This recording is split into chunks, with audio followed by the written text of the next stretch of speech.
At the Weekend Doug Update studio shows Norm Macdonald and Charlie Rocket sitting behind the desk. Macdonald: Hello, I'm Norm Macdonald, here with Charlie Rocket and Rocket: I prefer to be introduced as Charles Rocket. Macdonald: Oh, excuse me. Then I'm here with Charles Rocket, and here's the fake news.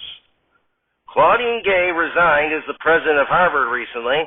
Some say she was forced to resign because she's black, while others say it was because, regardless of her race, that she's a stupid bitch who was caught plagiarizing. Rocket: President Biden was asked at a press conference about the ongoing migrant situation and its effect on the country. He responded by speaking incoherent gibberish and falling asleep. When he was then injected with speed by an aide, the president woke up and responded by saying it wasn't a problem as long as the migrants invite him to their quinceaneras so he could scout out all the new talent.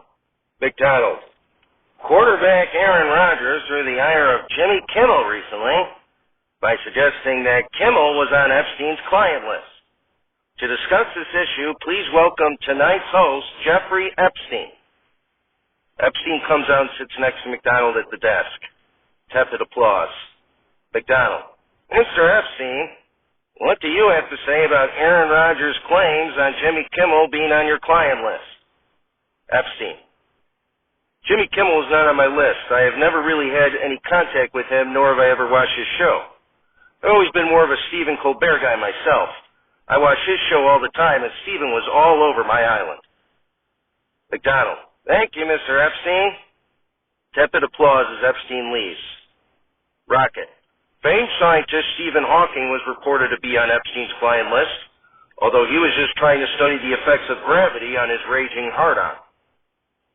Macdonald: Michael Jackson was reported to be on Epstein's client list, but it was also reported Michael never had much fun on Epstein Island, as he was a homosexual pedophile. Rocket: Former First Lady Michelle Obama says she's, quote, terrified about the possible outcome of the 2024 election, which she says keeps her up at night. That and, of course, her husband Barack's insistence on having a nightlight. Macdonald: In that same interview, Michelle Obama suggested there was a double standard when it came to Trump's legal entanglements and what happens when legal troubles befall a black man. A picture of O.J. Simpson appears behind Macdonald. Rocket: Some are speculating that the FBI raid on Trump from Biden's government, including rifling through Melania Trump's underwear drawer looking for state secrets, has actually helped Trump. But on the bright side for Joe Biden, at least now he gets to sniff Melania's granny panties. Macdonald: However, despite getting political help from the raid, Donald Trump still has a monumental hurdle he has to overcome if he wants to become president again, that being that he's Donald fucking Trump. Rocket: It didn't stop him in 2016. Macdonald: Yeah, but that time he had Russia helping him. This time they're tied up with the Ukraine. Rocket: You know that Russia stuff was proven to be a hoax. Macdonald: What are you, some kind of dirty MAGA supporter? Rocket: So what if I am? Macdonald: Well, you know that Trump's racist, don't you? Rocket: Well, so am I. Macdonald: Oh, well, I guess he's your man then. And dead from the earth, we're not alive. It's Saturday Night Alive, starring John Belushi, Chris Farley, Bill Hartman, Jen Hooks, Norm Macdonald, Gilda Radner, Danitra Vance, and with many other special deceased contributors. Musical guest, Ian Curtis, and your host, Jeffrey Epstein. Everybody, Jeffrey Epstein. Tepid applause. Shows Epstein on stage who says, Thank you. I was a financier.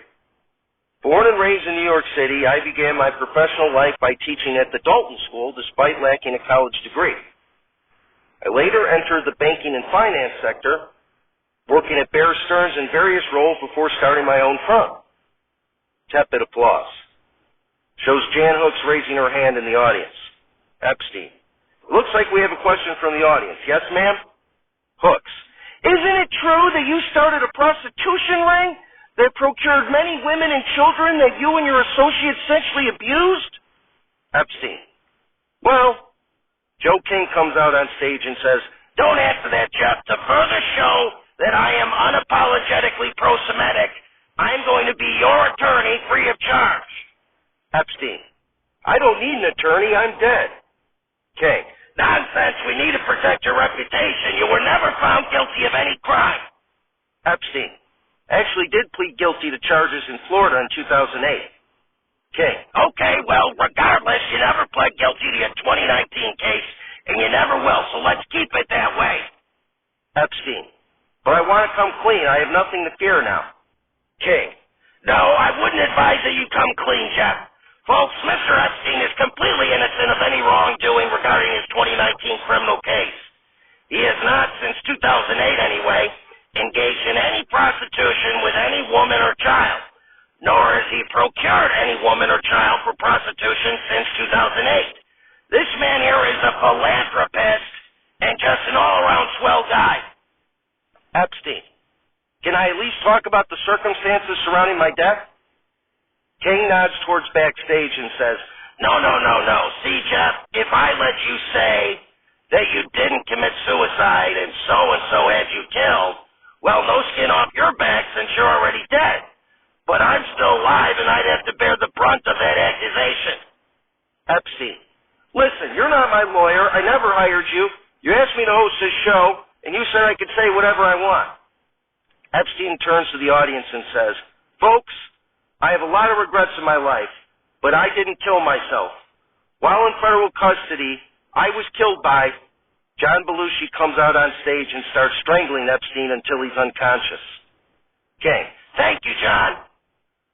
From the audience, Hook says, "Why did you have him strangled? He was going to tell us who killed him." King. "Listen, if Epstein came out here and told everybody you killed him, they were able to get him in federal custody. I'm sure they could find me in a Forest Preserve parking lot, okay? But, folks, whether Jeffrey Epstein killed himself or not, what we should be focused on instead is the moral ambiguity this Lothario endured throughout his life.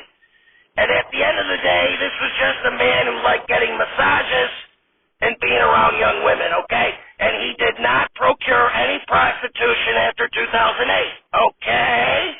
Okay, very good. Folks, we're going to give Jeff here some smelling salts and have a great show tonight. Ian Curtis of Joy Division is here, so get ready to hear how love will tear us apart. Will be